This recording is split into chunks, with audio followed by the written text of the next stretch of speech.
Great, and we're live. So welcome everybody to this remote interview. My name is Lisette, and I'm interviewing people and companies who are doing great things remotely.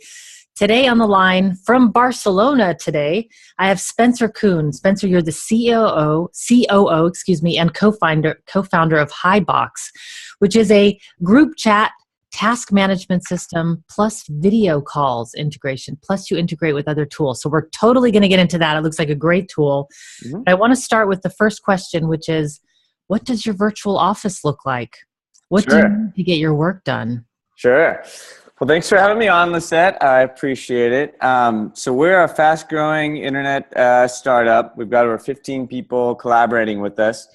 And it is a big challenge because we have people based in 4 different countries. We have people in Spain, people in Argentina, Brazil, in the States, all collaborating towards this same goal, creating and selling this product.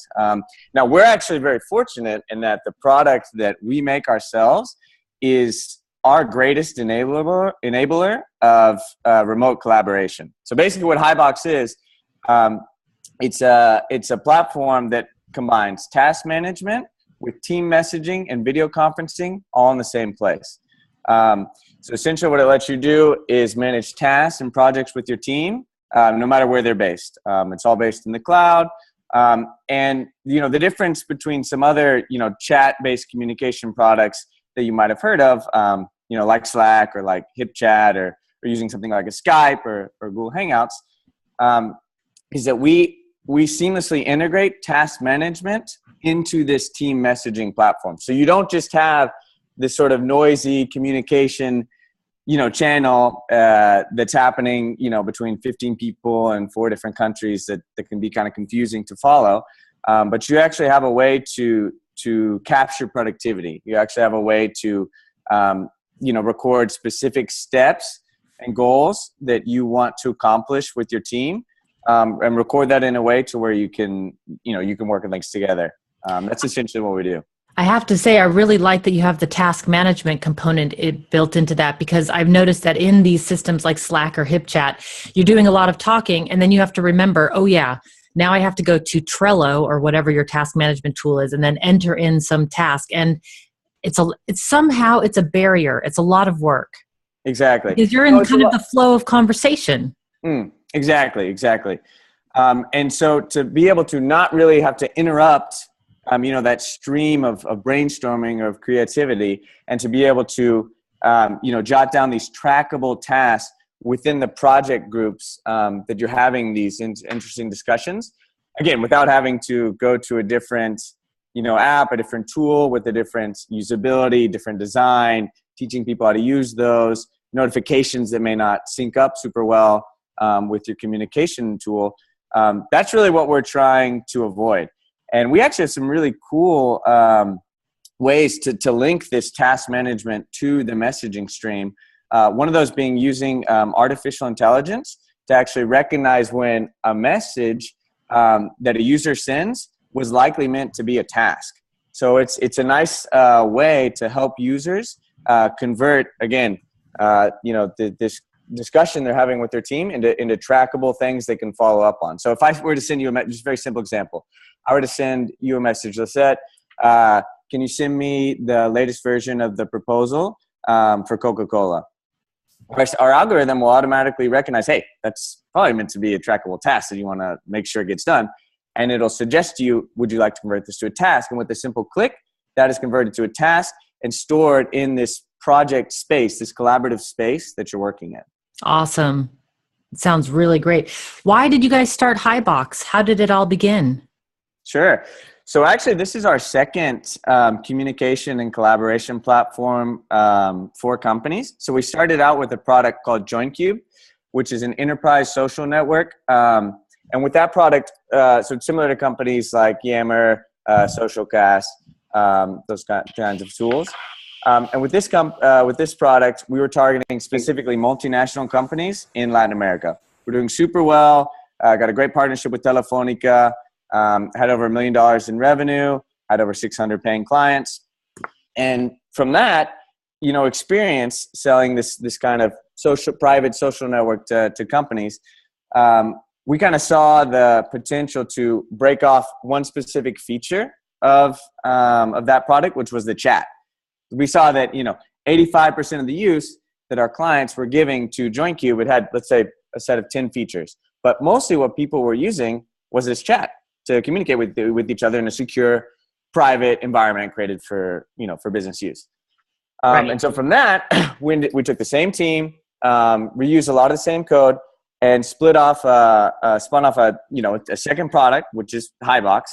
But we always had the idea, again, that we didn't want this just to be another kind of noisy communication stream that looked very cool and had GIFs and emojis and was fun to use and good for brainstorming. But we wanted it to be a tool that, it would be the most essential tool people have to manage, their projects and tasks with their team.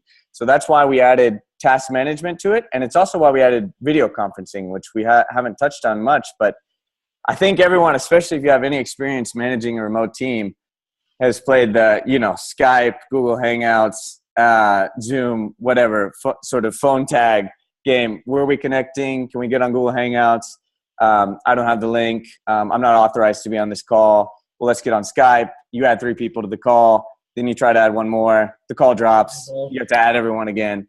It's really frustrating. It's a loss of, a lot of time. And so by adding video conferencing directly to this tool where you're managing your tasks and managing all your communication, with just one click in this platform where everyone on your team is already connected, you open up a separate tab with a Google Hangout user experience where you can have this live video chat with everyone in the specific group that you're talking in. So it's a really cool feature. That's what we're striving for. We want all the most essential elements for team collaboration to be incorporated in this tool without needing to look for any external integrations, look for other accounts. We want the essential elements to be incorporated, and then we want to give you the possibility for more secondary tools that you're going to need to integrate those into Hibox. So, for instance, the most obvious one is file sharing. You might be using Dropbox or Google Docs for editing documents simultaneously. And we give you the possibility to share those in Hibox via an external integration. But the essentials are all designed to work together and built into this one tool.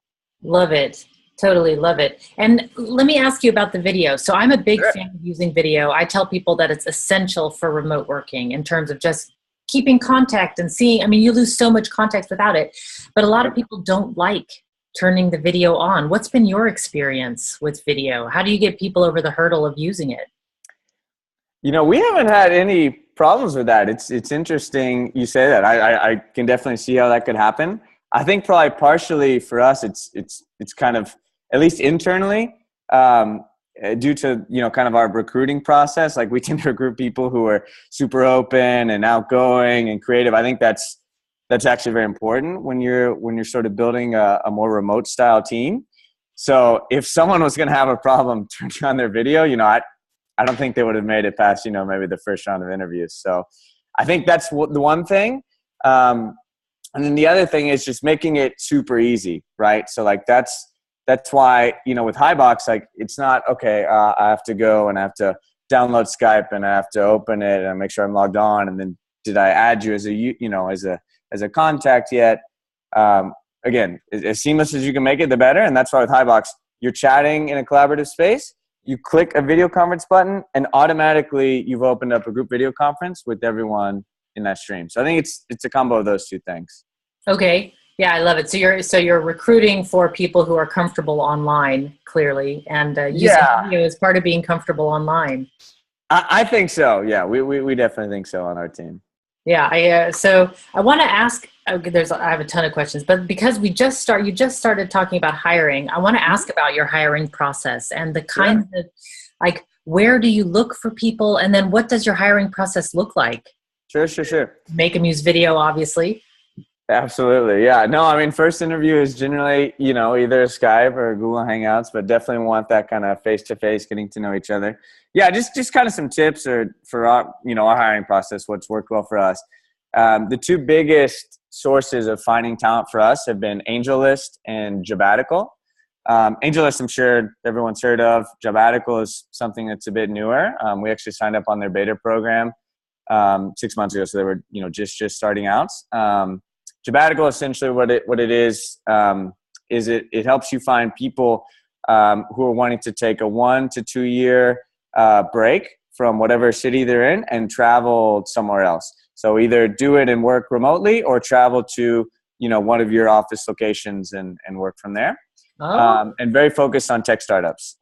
So it's a cool place. Sabbatical, we received just a ton of applications from them. They actually help you create your sort of announcement or your job listing as well, and have a design team that'll make it look good and put pictures from your city or where you want people to be based. And so that was a cool source. And then, AngelList is probably the biggest. And that's where we found like very top quality talent.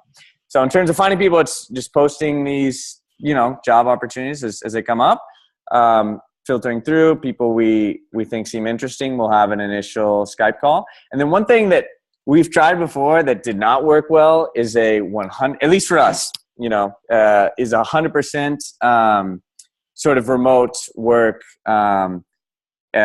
situation. So like we always try to at least have, one face-to-face kind of working together experience with everyone on our team. I think it's vital. So for instance, like at the bare minimum, what we'll do is we'll say, okay, start up with us. Let's try a couple months working remotely, just because, no one probably at that point wants to commit to too much. You got to see if this actually is a good fit. Once you decide, okay, we're really considering adding this person on as sort of a full-time remote worker, we'll fly them into one of our main offices and have them work for 2 to 3 weeks, and try to do at least one sort of, team building activity that's not work related. So go climb a mountain, go to a music festival, whatever we can do. That's worked super well for us. Like those 2 to 3 weeks, like it's not a lot. It's a short amount of time. Like it's not super expensive for either party. And to me, it makes a world of difference. Like from then after that, and especially with tools, like Hibox and some other ones I can recommend, we have no problem with people staying 100% remote and that being a really good working relationship. I've heard this before. So as much as I like to think that everything can be done virtually, it's been brought up in so many interviews that having a face-to-face interaction, it just accelerates getting to know somebody and finding the right fit for the team. So it does. And just having that confidence and just having some fun experiences you can remember, like when you're talking to that person, it makes you feel way more connected. But like I said, with some people that are still working with us, we've done one of these, come to the headquarters, work for 2 to 3 weeks and completely remote from then on out. So I think the completely remote can work. I just think it's a lot better if you can incorporate at least, a couple kind of, in-person experiences. Makes sense. So now you have offices in Spain, Argentina, Brazil, and the US. That's quite a time zone difference in some cases. Yes, right? Brazil it is. and Argentina to Spain and the US. How do you guys deal with the time zone difference on your team? Sure. So a couple of different ways. One, there's a pretty cool app called FIO apps, which I don't know if you've heard of, but it's kind of an add-on for Google Calendar, which allows you to very easily see, okay, for each of the locations that I'm interested in, what time is it right now? And then another way we deal with it too is, and this kind of goes back to the recruiting process and kind of what person I think would be a good fit for remote work. We don't recruit anyone that needs sort of a strict 9 to 5 sort of schedule, or that feels like once they've checked out, once they've left their office, whatever they use, that they can completely check out. I mean, we kind of expect people to, sometimes you'll get, a message for us, have a task come in, late at night, 11 p.m., super in the morning. Like we expect people to kind of be connected always, but also give people the flexibility to, if you want to go take a couple hours during the day to do whatever, you're going to be totally fine to do that. Maybe you're on a different time zone, we're not working, or, but we give people that flexibility. But yeah, really don't want people who will expect to be able to check out like once they leave their work environment. Right. So then that brings up the question. I mean, and I can understand that because, of course, 9 to 5 is rather useless when you're working with teams in a number of different time zones, because what do you all of a sudden from 5 p.m. until sometimes 12 hours later, nothing happening. That just can't be. But what about being always on? this issue of not being able to disconnect. I mean, I hear this from a lot of remote workers, is that it's hard to turn off. Sure. Disconnect. How do you guys deal with it? No, it's an issue. I mean, but one thing I say to, everyone on our team that we all try to do is take breaks. I mean, use whatever method you need, but definitely force yourself to take breaks. Force yourself, you can use things like a Pomodoro method, which a lot of people have heard of. There's an app called Timerdoro, which you can put on that will force you to go, okay, 25 minutes work, 5 minutes off. Now that's a bit more breaks like while you're working. But I also tell people, schedule blocks of time where you're not going to be online, and just communicate that. It's about communication, right? Like, I don't expect every time I send a message to someone, if it's 11, midnight their time, to respond instantly. But I do like for people to let everyone know and just be very clear and transparent. Like, hey, I'm taking off. I'm going to the climbing gym, or I'm, going on a trip, and I'll be on a flight for the next 5 hours. Just let people know. And if you do have that communication, then I don't think you have to be, on the grid connected 24/7. Like, I definitely don't think that's healthy, man. I take tons of time myself to not be doing work things. Yeah. So it's just then a matter of communicating with your team members. Like, hey, I'm going to be on the train for the next 2 hours, or I'm going. Going out. Just don't duck out. And go off the grid without letting everyone, and not even everyone know, just the people that that you're working on projects with, especially anything that's urgent, let them know. And then I don't think there's any problem with that. But, be flexible to, some days probably, really late, you're going to have some strange hours and be working at strange times that your friends with normal, kind of desk jobs will not, and be willing to do that. And you're accepting kind of that part, which can be viewed as a negative, but you gain a lot of pros and just so much more flexibility, which is, I think, what a lot of people are looking for. Right. I think so too. Just the work-life balance, or the fusion between work and life, is really, it's not even really balance anymore. It's more like we're fusing everything together, which sounds like you have that culture in your company as well. Yeah, definitely. So in terms of, I'm thinking Spain, Argentina, Brazil, and US. What kind of cultural differences do you see amongst team members? Or does that come out on the team at all?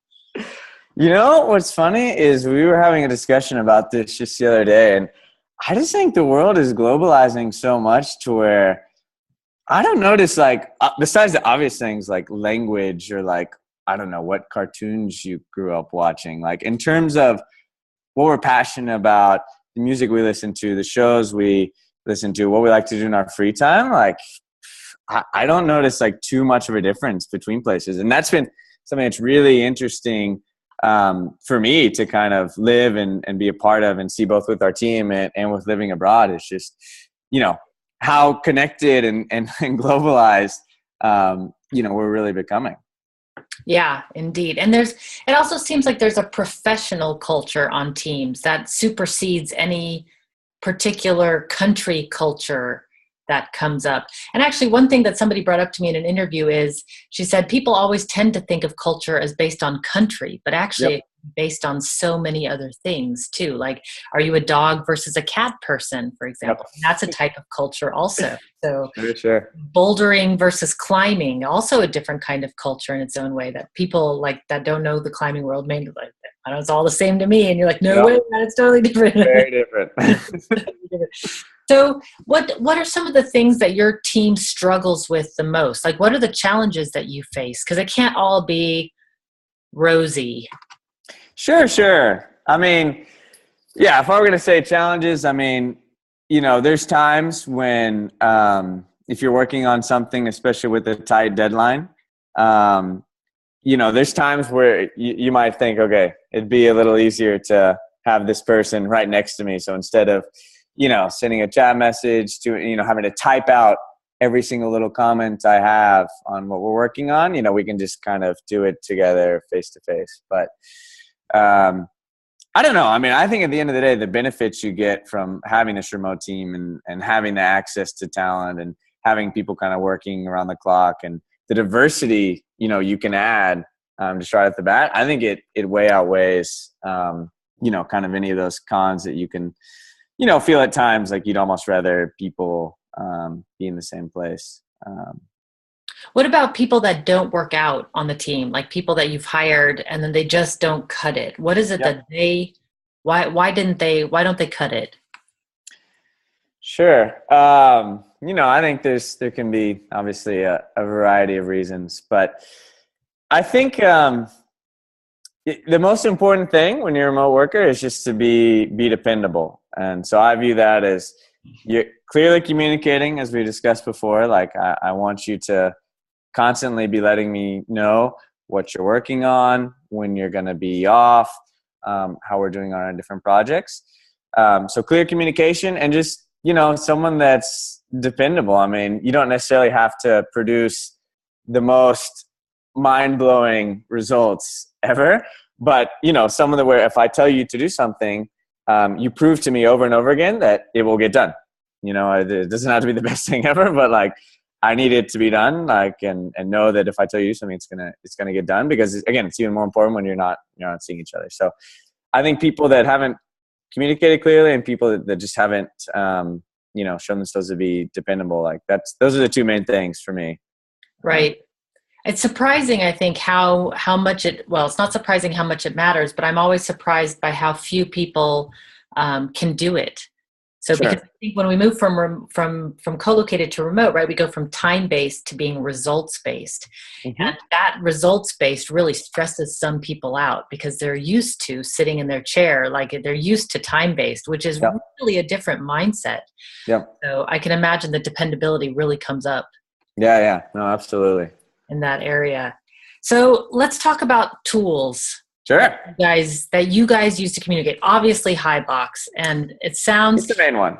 I love the push of the button. First, I love the task integration. That's something that a lot of people don't have.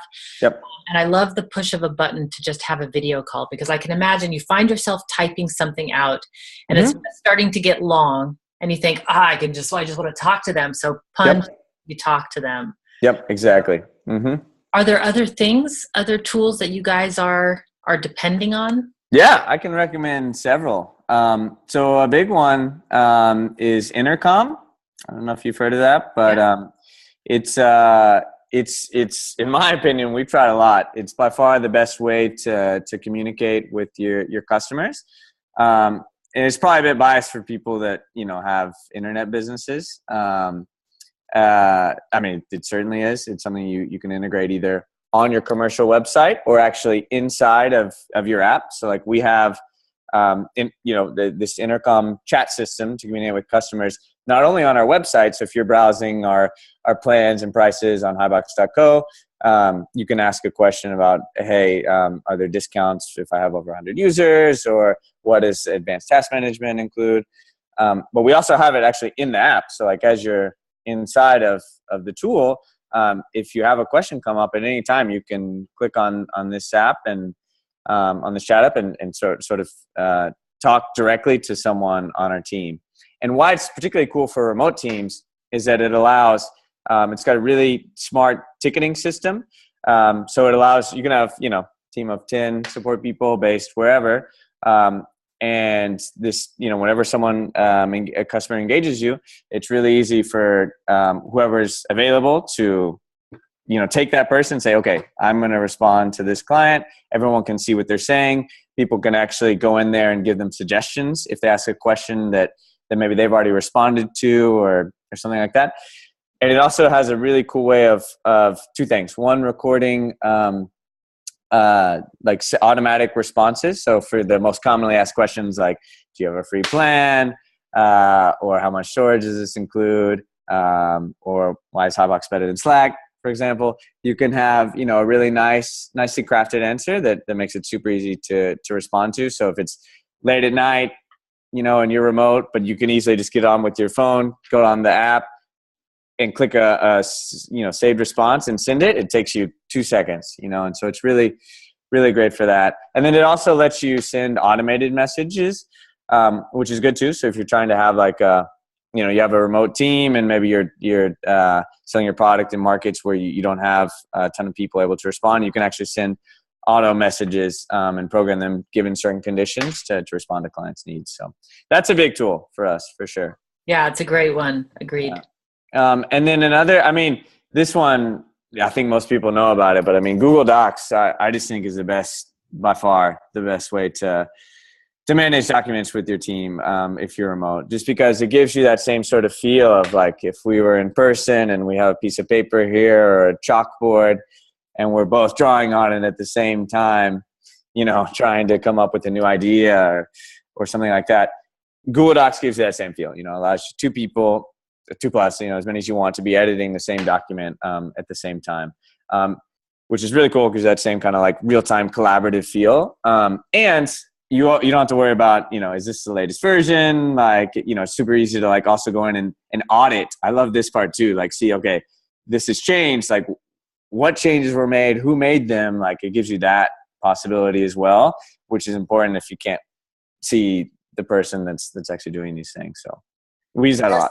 It does seem so archaic to think back to the times when we were all using Word documents or even WordPress way back in the day, you know, but you had a document and you had to send it around to everybody. They would have to make their edits either by hand or in the document and then send it back to one person who would consolidate. I mean, I can't imagine going back to working like that. Sure. And I have to ask, could you ever go back to working in a traditional office setting now that you've worked like this? Think you could ever go back?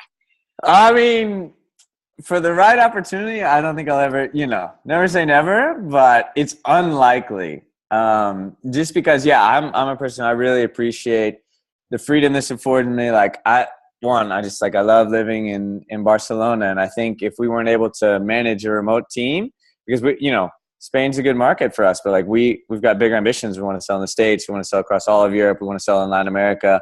So if we weren't able to kind of manage this remote team, you know, from here, like it might not allow us to live like in as cool of a place as Barcelona is. And then for me personally, like, I really enjoy the flexibility of kind of, during the day, if I want to take, you know, an hour or two and go to the climbing gym, you know, I'd have the freedom to do that. And if I want to work later one day and less the next, you know, do that. Yeah, definitely would be hard to, you know, once you have this lifestyle to go back to something a bit more traditional. Yeah, it's true. I have the same response. Like, I'll never say never because you just don't know what the opportunity could be, but it would be hard to imagine not having this sort of luxurious freedom. The freedom is very luxurious, I think. Sure. But I think what's good is people all over the place, even in larger corporations, are trending towards this. So it's never going to be it's not going to be the same level, but I think I've at least seen with my friends, for sure they work at like, you know, smaller, you know, mid-sized companies, trending towards this kind of style as well. Yeah. I mean, there's a lot of jealousy out there in terms of people who are stuck in an office somewhere. So in terms of integrating Hibox, if somebody's just starting out and they're just starting to use your tool, what advice do you give them for just starting out? If they haven't used, I mean, it's hard to imagine someone who hasn't used an instant messaging system before, but there are lots and lots of people, and the very large corporations, I'm finding that they haven't heard of a lot of these tools. So what advice would you give them for starting out? Sure. Yeah, for starting out, a couple of things I'd say. Like first, really give it a good try. Like don't try to test it out by yourself. You know, which a lot of people like to do, and it's logical. Like you as a manager, you want to make sure something works before you deploy it in your team. But you know, I would just be more the mindset of make sure you have a work culture where you can tell your workers, hey, we're going to try this. Let's try this together, see if it's a good fit. Because trying a messaging app with one person or task management app with one person is like not that valuable, the kind of the insight you're going to get. You're not really going to know if it's a good fit. So get your team comfortable and invite, you know, a decent sized group to test it out. And then really give it a good try. Like say, okay, look, we're going to take the next few hours and we're just going to communicate on this new tool. You know, it can be Hibox, it can be something else, whatever you're trying. Like really give it a try. Like don't half-heartedly say, okay, I'm going to send a couple messages just to see how that works in one GIF, sign one task. I've tried it. No, like actually take, you know, a couple hours and try to do this, which, it might be complicated. You might need to come into the office a bit earlier so you're not during your peak work times, but do whatever you need to do to give it a real try. is what I would say. And then in the specific case of Hibox, the tasks are really important. That's when, once you start using that, that's when people like the kind of light bulb goes off and they've been like, oh, where has this been? Right. My whole career. Like I can be communicating with my team in just such an easy way. It's instant chat messages. I can attach these documents that are super easy to sort and find. It's more interactive with the GIFs and emojis and whatever. And at the same time, I can finally have a way to like follow up with my team, and make sure that the things we're saying we're going to do are actually getting done. So I think once you start, using tasks, creating your different streams, which are your collaborative spaces for your different projects or your different company departments, and doing that with a good, a sizable group, like that's the best way to test. And we've had, I think, a few people who have gone through that, really tested it out, and they've actually been looking for, this kind of solution, who've kind of solution forward.